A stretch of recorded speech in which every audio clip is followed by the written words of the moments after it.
আল্লাহ তাআলা বলেন, ও আমার বান্দারা, তোমরা যদি জান্নাত পেতে চাও আমার নবীকে অনুসরণ করো।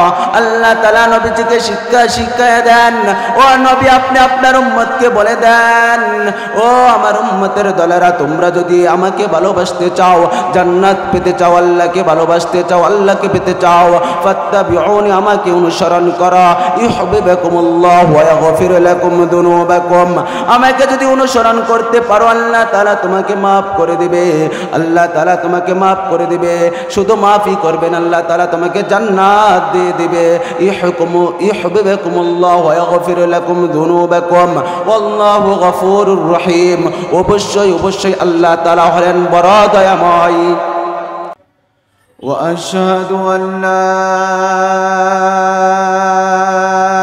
إله إلا الله وحده لا شريك له وأشهد أن محمدًا عبده ورسوله أرسله بالحق بشيرا ونذيرا بين يدي الساعة.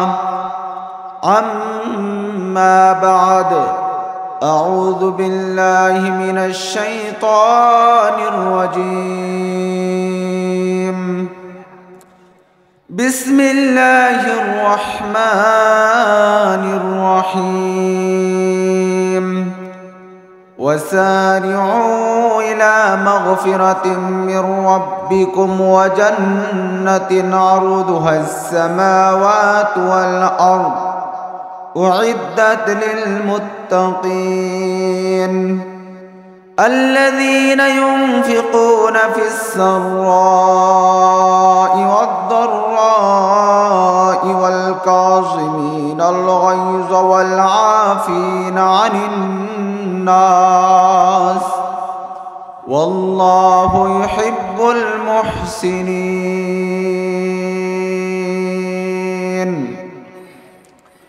والذين إذا فعلوا فاحشة أو ظلموا أنفسهم ذكروا الله. صدق الله العظيم. দারুল হিদিয়া মহিলা মাদ্রাসার 2 দিন ব্যাপী চতুর্থ বার্ষিক ওয়াজ ও দোয়ার মাহফিল। আজকের এই মাহফিলের দ্বিতীয় দিন। আপনারা অবগত আছেন আজকে এই শেষ দিন। আমরা এই দিনই মজলিস, শেষ দিন মজলিসে আসার বসার তৌফিক মহান রব্বুল আলামিন আমাদেরকে দান করেছেন। তাতে রব্বুল আলামিনের দরবারে শুকরগুজার করি আলহামদুলিল্লাহ। এখানে সবাই আসতে পারে নাই, অনেক মানুষ রাস্তাঘাটে চলাফেরা করতেছে, তারা আসতে পারে নাই, তারা আসতে পারবেও না যতক্ষণ পর্যন্ত আল্লাহ সুবহানাল্লাহু তাআলা তাদেরকে যতক্ষণ পর্যন্ত কবুল না করবে ততক্ষণ পর্যন্ত তারা আসতে পারবেও না। তো সময় অল্প। আমি আপনাদের সম্মুখে 4 নম্বর পারা 6 নম্বর পৃষ্ঠা থেকে একটু তেলাওয়াত করেছি। এই আল্লাহ তাআলার কোরআনুল কারীমের আয়াতকে সামনে রেখে অল্প সময়ের ভিতর কিছু কথা বলার চেষ্টা করব। আলা তৌফিক ইল্লা বিল্লাহ। কোনো ভূমিকা ছাড়াই আমি শুরু করতেছি, যেহেতু সময় অল্প। আপনারা লক্ষ্য করেন, আমি প্রথম যে আয়াতটি তেলাওয়াত করেছি, আল্লাহ তাআলা বলেন, وسارعوا إلى مغفرة من ربكم وجنة عرضها السماوات والأرض أعدت للمتقين. মহান আল্লাহ তাআলা ডাক দিয়া বলেন, হে বান্দারা তোমরা প্রতিযোগিতা করো, হে বান্দারা তোমরা প্রতিযোগিতা করো তোমাদের রবকে খুশি করার জন্য, গুনাহ ক্ষমা করার জন্য, জান্নাত লাভ পাওয়ার জন্য। যদি রবকে খুশি করাইতে পারো, গুনাহ মাফ করাইতে পারো, তোমাদেরকে আমি পুরস্কার দেব। কি পুরস্কার জানেননি? তোমাদেরকে আমি পুরস্কার দিব আসমান জমিনের সমতুল্য, আসমান জমিনের সমান পরিমাণ জায়গা, জান্নাতের বাগান আমি তোমাদেরকে পুরস্কার দিব। সেই পুরস্কার কাকে দিবেন? উইদ্দাত লিল মুত্তাকিন, মুত্তাকিনদেরকে দিবেন, মুত্তাকিনদেরকে দিবেন। তো মুত্তাকিন কাকে বলা হয়? আমাদেরকে যদি জিজ্ঞাসা করা হয় যে আমরা কি, আমরা বলবো মুত্তাকিন। তো আমরা মুত্তাকিন কিভাবে? আমাদের মুত্তাকিন হওয়ার জন্য আমাদের কিছু সিফাত প্রয়োজন। যেমন ভাবে যদি কোনো মানুষ মাস্টারি কোর্স শেষ না করে সে যদি দাবি করে আমি মাস্টার, সে ভুয়া মাস্টার। কেউ ডাক্তারি কোর্স শেষ না করিয়া যদি বলে আমি ডাক্তার, সে ভুয়া ডাক্তার। কেউ ইঞ্জিনিয়ারিং না পড়ে যদি বলে আমি ইঞ্জিনিয়ার, সে ভুয়া ইঞ্জিনিয়ার। কোনো মানুষ যদি সুন্নত নাই, আখলাক নাই, আল্লাহর ভয় নাই, নবীর তরিকা নাই, সে যদি দাবি করে সে মুত্তাকিন, সে সুন্নি, সে ভুয়া সুন্নি, সে ভুয়া মুত্তাকিন। কথা বলেন ঠিক কিনা? সুতরাং মুত্তাকিন হওয়ার জন্য আমাদের 6টি সিফাত। মুত্তাকিনের অসংখ্য সিফাত আছে, প্রায় 40টি সিফাত আছে। তার মধ্যে আমি আপনাদের সম্মুখে 6টি সিফাত তুলে ধরতে চেষ্টা করতেছি ইনশাআল্লাহ। মহান আল্লাহ তাআলা বলেন মুত্তাকিন হওয়ার জন্য 6টি সিফাত, বড় বড় 6টি সিফাত কি? আল্লাহ তাআলা কোরআন কারিমে বলেন الذين ينفقون في السراء والضراء। মুত্তাকিন হওয়ার জন্য 1 নম্বর সিফাত হলো কোনো বান্দা, কোনো বান্দি সুখের অবস্থায় আল্লাহর রাস্তায় দান করেন, দুঃখের অবস্থায় আল্লাহর রাস্তায় দান করেন, সচ্ছল অবস্থায় আল্লাহর রাস্তায় দান করেন, অসচ্ছল অবস্থায় আল্লাহর রাস্তায় দান করেন। তার কাছে 10,000 টাকা আছে, এইখান থেকেও সে দান করবে। 100 টাকা আছে, এইখান থেকেও সে দান করবে। তার নাম হলো মুত্তাকিন। এলো মুত্তাকিনের 1 নম্বরের সিফাত। সময় অল্প, 6টি সিফাত বলে আপনাদের কাছ থেকে আমি বিদায় নিব। 6টি সিফাত ভালোভাবে শুনে রাখেন। 1 নম্বর সিফাত হলো শেষ সচ্ছল অবস্থায় আল্লাহর রাস্তায় দান করবেন, অসচ্ছল অবস্থায় আল্লাহর রাস্তায় দান করবেন। 2 নম্বর সিফাত হলো মুত্তাকিনের ওয়াল কাসিমিনাল গায়যা ওয়াল আফিনা আনিন নাস ওয়াল কাসিমিনাল গায়যা। মুত্তাকিনের 2 নম্বর সিফাত হলো সে তার রাগকে নিয়ন্ত্রণ করবে, তার রাগকে কন্ট্রোল করবে। ও বাজান, আমরা রাগকে কন্ট্রোল করতে জানি না। আল্লাহর নবী বলেন হে বান্দা, হে উম্মতের দলেরা, তোমরা রাগ করলা মানে হেরে গেলা। রাগ করা যাবে না, রাগ করা যাবে না। রাগকে কন্ট্রোল করতে হবে। রাগকে কি করতে হবে? কন্ট্রোল করতে হবে। এক গ্রাম্য এক সাহাবী আল্লাহর নবীর দরবারে এসে বলেন ও দয়ার নবী, আপনি আমাকে কিছু নসিহত করেন। আল্লাহর নবী বলেন তুমি রাগকে কন্ট্রোল করবা। গ্রাম্য সাহাবী আবার বললেন আল্লাহর নবী, আপনি আমাকে দ্বিতীয়বার আবার কিছু নসিহত করেন। আল্লাহর নবী ডাক দিয়ে বলেন তুমি রাগকে কন্ট্রোল করবা। তৃতীয়বার আবার ওই গ্রাম্য সাহাবী ডাক দিয়ে বলেন ও দয়ার নবী, আপনি আমাকে কিছু নসিহত করেন। আল্লাহর নবী ডাক দিয়ে বলেন তুমি রাগকে কন্ট্রোল করবা। ওই গ্রাম্য সাহাবী ভাবলো আল্লাহর নবী হয়তোবা আমাকে কোনো আমলের কথা বলবে, কিন্তু বারবার আল্লাহর নবী আমাকে রাগকে কন্ট্রোল করার কথা বলতেছে কেন, আমার জিজ্ঞাসা করা দরকার। ওই গ্রাম্য সাহাবী আল্লাহর নবীকে জিজ্ঞাসা করলো দয়ার নবী, আমি যদি রাগকে কন্ট্রোল করি আমার কি পুরস্কার? আল্লাহ তাআলা আমাকে কি পুরস্কার দিবেন? দয়ার নবী ডাক দিয়ে বলেন ও গ্রাম্য সাহাবী, তুমি যদি রাগকে কন্ট্রোল করতে পারো আল্লাহ তাআলা তোমাকে জান্নাত দিয়ে দেবে। কারণ সুবহানাল্লাহ, আপনি আমি যদি রাগকে কন্ট্রোল করতে পারি জান্নাত পাইব। মুত্তাকিনের 2 নম্বর সিফাত আমাদের ভিতর লালন হবে। রাগকে কিভাবে কন্ট্রোল করবেন তা আল্লাহর নবী শিখাইয়া গেছেন। রাগকে কন্ট্রোল করার জন্য 3টি কাজ করতে পারেন। 1 নম্বর কাজ, আপনি যখন রাগ করবেন তখন যদি আপনি দাঁড়ানো অবস্থায় থাকেন দাঁড়ানো থেকে বসে যাইবেন। আপনি যদি বসা অবস্থায় থাকেন বসা থেকে শুয়ে যাইবেন। 2 নম্বর রাগ যদি আপনার হয় আপনি আউযু বিল্লাহি মিনাশ শাইতানির রাজিম পড়বেন। কেননা রাগ হলো শয়তান থেকে আসে। রাগ কোথা থেকে আসে? রাগ শয়তান থেকে আসে। আর যখন আপনি পড়বেন আউযু বিল্লাহি মিনাশ শাইতানির রাজিম, আমি অভিশপ্ত শয়তান থেকে পানা চাই আল্লাহ তোমার কাছে, আপনি আউযু বিল্লাহ যখন পড়বেন আপনার রাগ কমে যাবে। 3 নম্বর সিফাত, 3 নম্বর কারণ আল্লাহ নবী বলেন, ও উম্মতের দলেরা, তোমাদের যখন রাগ হয় তোমরা উযু করো, ঠান্ডা পানি দিয়ে উযু করো। কেননা শয়তানকে মহান আল্লাহ তাআলা আগুন দ্বারা বানাইছেন। শয়তান কি দ্বারা সৃষ্টি করছেন? আল্লাহ তাআলা আগুন দিয়ে সৃষ্টি করছেন। আর আগুনের মধ্যে পানি ডাললে নিবে না? নিবে না। যেহেতু রাগ শয়তান থেকে আসে আর শয়তান আগুন দিয়া তৈরি, আপনি আমি যদি রাগ কমাইতে চাই তাহলে পানি দিয়া যদি ওযু করি আল্লাহ তাআলা রাগ আমাদের কমায় দিবেন। আল্লাহ তাআলা আমাদেরকে রাগ কমায়, রাগকে কন্ট্রোল করার তৌফিক দান করুক। সকলে বলে আমিন। মুত্তাকিনের 3 নম্বর সিফাত ওয়াল আফিনা আনিন নাস। আল্লাহ তাআলা বলেন মুত্তাকিনের 3 নম্বর সিফাত হলো মানুষকে ক্ষমা করে দেওয়া। ও দোস্ত বুজুর্গ, আমরা মানুষকে ক্ষমা করতে জানি না, আমরা মানুষকে ক্ষমা করি না। একজন আমাকে আঘাত করেছে, আবার আমি তাকে যতক্ষণ পর্যন্ত আঘাত না করব ততক্ষণ পর্যন্ত আমাদের ঘুম নাই। সে আমাকে গালি দিয়েছে, আমি যতক্ষণ পর্যন্ত তাকে গালি না দেব ততক্ষণ পর্যন্ত আমার অস্তিত্ব নাই, আমার ভালো লাগে না, আমার মনের ভিতর শান্তি নাই। একবার মাফ করে দেখেন না কত না মজা লাগে। আপনি মুসলমান ভাইকে মাফ করে দেন। আল্লাহ নবী বলেন, ক্বালান নবী সাল্লাল্লাহু আলাইহি ওয়াসাল্লাম, আল মুসলিমু আখু আল মুসলিম। মুসলমান মুসলমানের ভাই। আপনি আপনার মুসলমান ভাইকে মাফ করে দেন। আপনার জন্য, ওকে খুশি করার জন্য আপনি মাফ করবেন, আপনার জন্যই আপনি মাফ করবেন।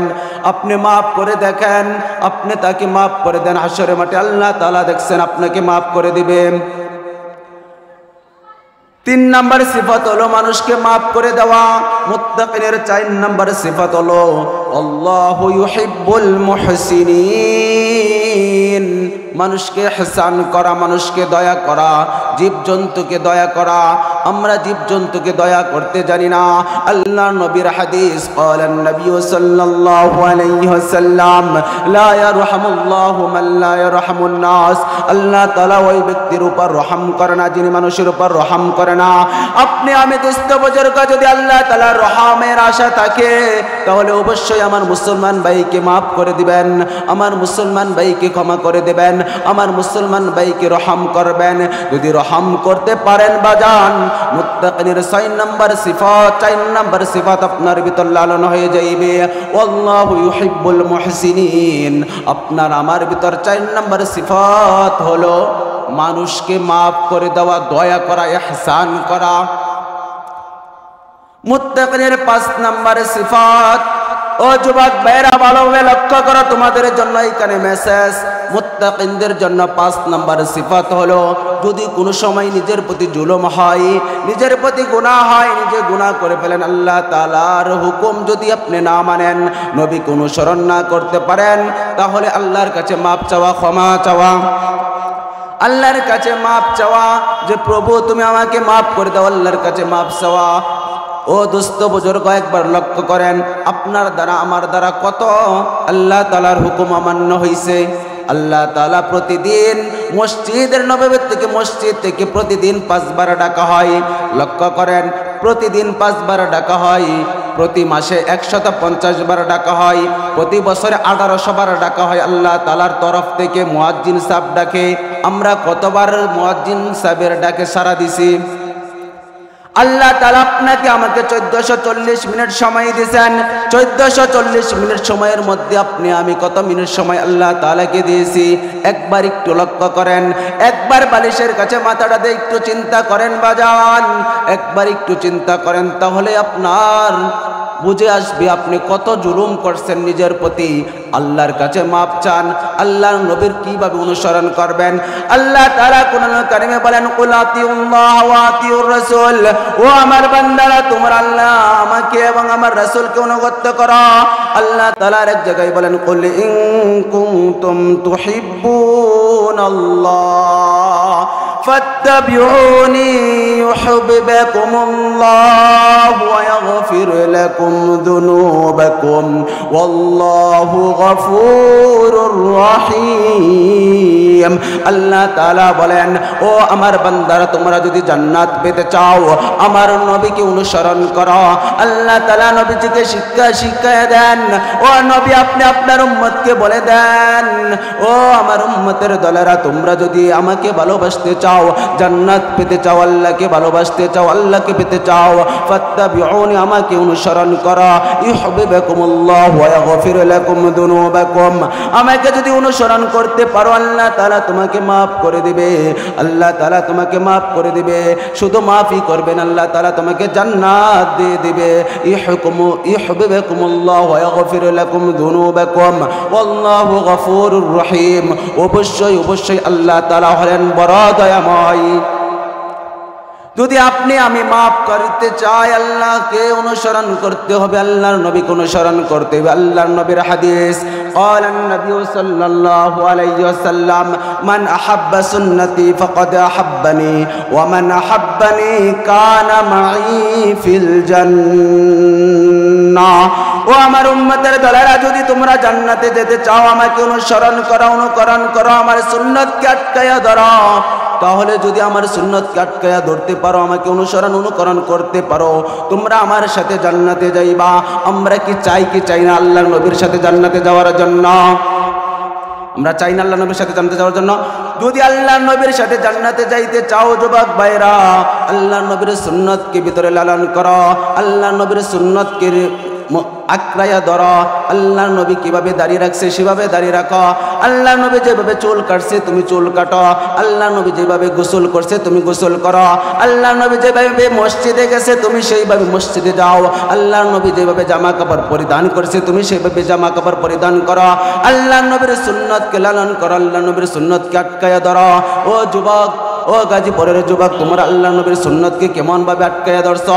আল্লাহর নবী যে বললেন, মান আহাব্বা সুন্নতি ফাকাদ আহাব্বানি ওয়া মান আহাব্বানি কানা মাই ফিল জান্নাহ। ও উম্মতের দলেরা, তোমরা আমাকে যদি ভালোবাসতে চাও, আমার সাথে যদি জান্নাতে যাইতে চাও, অবশ্যই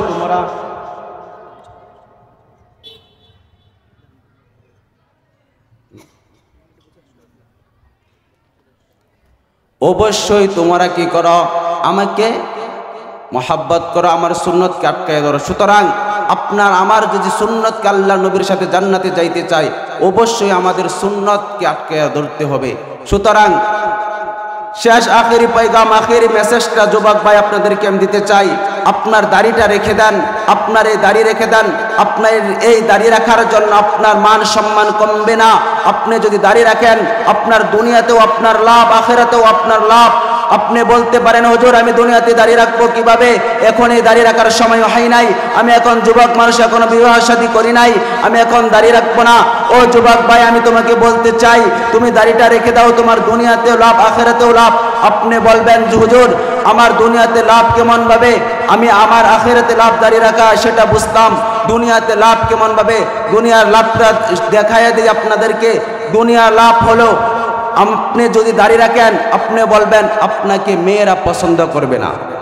শুনেন, প্রত্যেকটা অবিবাহিত ছেলেদের মনের তামান্না থাকে তার স্ত্রী একজন রূপবতী, গুণবতী, সুহাসিনী, নেককার, ফরহেজগার, দিনদার, আবেদা, সলেহা তার স্ত্রী হোক। সেটা সমস্ত যুবকরাই চাই। আরে যদি সেটা তুমি চাও, হে যুবক, সেটা যদি তুমি চাও, তাহলে তুমি দাড়িটা রেখে দাও। তোমার এই দাড়ি রাখার কারণে তোমার ঘরে যেই স্ত্রী আসবে, অবশ্যই সে নেককার হবে।